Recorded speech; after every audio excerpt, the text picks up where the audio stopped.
ଶୀତ ଦିନେ ଖାଇବାରେ ନିହାତି ଖାଆନ୍ତୁ ଏହି ପରିବା।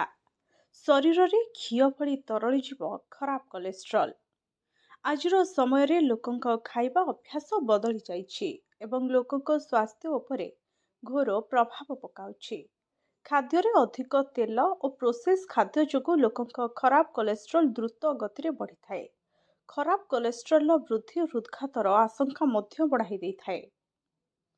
ଏପରି ପରିସ୍ଥିତିରେ ଏହାକୁ ନିୟନ୍ତ୍ରଣ କରିବା ପାଇଁ ତୁମର ଖାଦ୍ୟକୁ ଉନ୍ନତ କରିବାକୁ ନିହାତି ପଡ଼ିବ।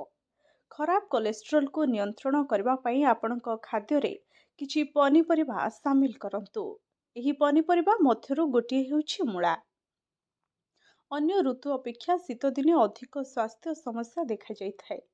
ସେଥିପାଇଁ ବିଶେଷଜ୍ଞମାନେ ଏହି ଋତୁରେ ସୌନ୍ଦର୍ଯ୍ୟ ଓ ସ୍ୱାସ୍ଥ୍ୟ ଦୃଷ୍ଟିରୁ ସତର୍କତା ଅବଲମ୍ବନ କରିବାକୁ ଚାହାନ୍ତି। ତେଣୁ ଶୀତ ଆସିବା ସହିତ କଞ୍ଚା ପନିପରିବା ଗୁରୁତ୍ୱ ବଢ଼ିଥାଏ। ସବୁଜ ପନିପରିବାରେ ପୋଷକ ତତ୍ତ୍ୱ ଭରପୁର ରହିଥାଏ। ଶରୀରକୁ ସୁସ୍ଥ ରଖିବା ପାଇଁ କଞ୍ଚା ପନିପରିବା ଖାଇବାକୁ ଡାକ୍ତରମାନେ ପରାମର୍ଶ ଦେଇଛନ୍ତି। ଏହି ସବୁ ସବୁଜ ପନିପରିବା ମଧ୍ୟରେ ମୂଳା ହେଉଛି ସବୁଠାରୁ ଅନ୍ୟତମ। ମୂଳା ପୋଷକ ତତ୍ତ୍ୱରେ ଭରପୁର ରହିଥାଏ।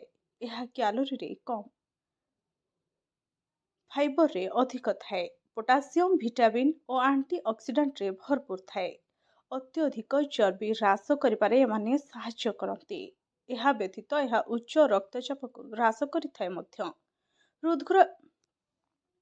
ହୃଦରୋଗର ଆଶଙ୍କା ହ୍ରାସ କରି ରକ୍ତ ସଞ୍ଚାଳନକୁ ଉନ୍ନତ ମଧ୍ୟ କରିଥାଏ। Bureau report, HDV Odia.